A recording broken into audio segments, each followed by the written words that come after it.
Welcome to Tennis Spin, where we put our spin on your tennis.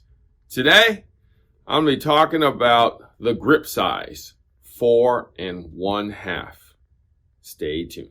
All right, guys, so quick shout out to my mans, Guy Dutra, John Park, Torek Liquat, Dustin Cox, and Sal Costa. Thank you for keeping my supply of beer filled over the last month and during the holidays. As you can see, I've been definitely jolly. All right. Thanks for all the beer and keeping me full. So today we're going to be talking about the grip size, 4 1/2. Now, why do I want to talk about 4 1/2? Well, because at least twice, maybe 3 times a week, somebody comes in and says, oh, I want this racket in a 4 1/2. And it's usually some little lady or some little kid. And I'm like, you're like 5 foot nothing. Why do you want a 4 1/2? Because my dad said to get a 4 1/2. Or my grandpa says, get a 4 1/2. Or they're actually here with the little 5 foot nothing person and say, you got to get a 4 1/2. And I'm like, yeah, you're 6'2", 200 pounds. You should be using a 4 1/2. But little dude or little woman over here, no. We are not using a 4 1/2. Like that is literally thought from, I call it the Stone Ages, but maybe that's the wooden racket ages. So 4 1/2 really shouldn't be the universal grip size anymore. Let me repeat that. 4 1/2 is not the universal grip size anymore. When you were using wooden tennis rackets, right, 4 1/2 was ultra common. It was probably the most common grip size out there. Why was that? Well, because you had one grip. What grip was that, guys? What grip was that? It was the shake hands, right? The shake hands continental. You use this grip for forehand, backhand, volleys, and serve, right? So 4 1/2 makes sense, or a big grip makes sense when you had one grip. Because you here, this was the theory behind it, okay? I'm going to show you. I'm going to bring you up a little closer here. So let's say you're shaking hands with this racket, right? You want this flat side to lay into your palm like that to shake hands with it, right? When you do that, you have more surface area mass behind it because you're now going to hit it like that, essentially. So your palm is behind the racket, going to come through like this. So you're going to hit flat, basically. And then maybe come up a little bit for a little spin. But see, look at this side of it. Look at how my hand sits like this and how much surface area I'm covering. Right? I'm going to turn it over to the other side slowly, okay? Look. Okay? Look, this is how I gripped it. This is how a lot of people gripped it back in the Stone Ages, okay? Palm like this. Boom. Right? When you gripped it like this, it makes sense to get the biggest grip you can hold. That would make it more stable. You're basically just coming straight through the ball, right? It's none of this deal anymore. It's just like this, right? It's a much slower game back then, right? You had a wooden racket in your hand and you had to keep it in that path longer to come through, right? There's none of this deal, right? You'd be framing shots left and right, but that's why back then, right? You grab the biggest grip you can hold, right? And a lot of times we were all 4 1/2. I was 4 1/2. I was 4 5/8 at age 10. So guys, before you start saying 4.5, basically what you're telling me is you old, okay? And not, 4.5 is not the universal grip anymore.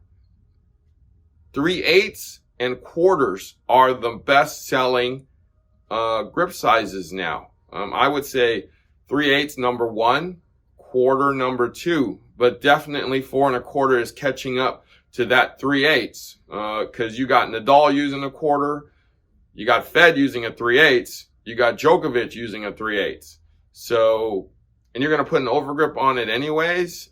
That makes it a little bit thicker too. So that's why the quarter is becoming more prevalent, more popular.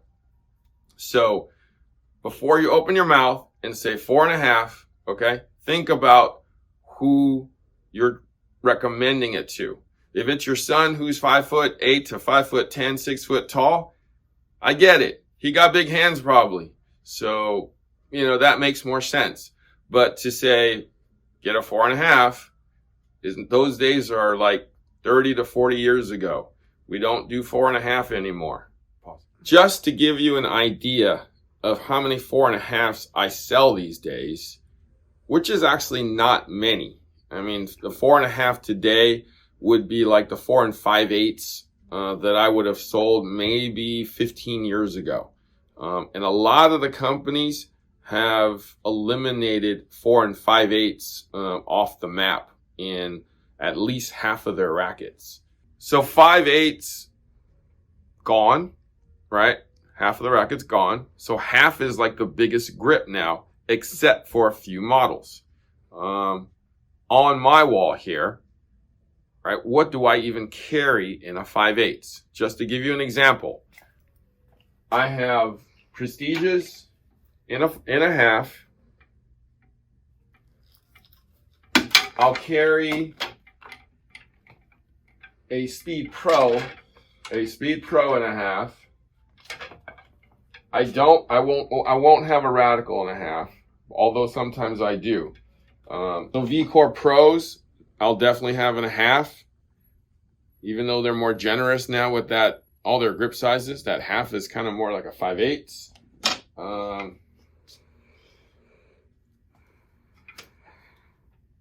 Technofibers, I will have halves in like a TF40, 315.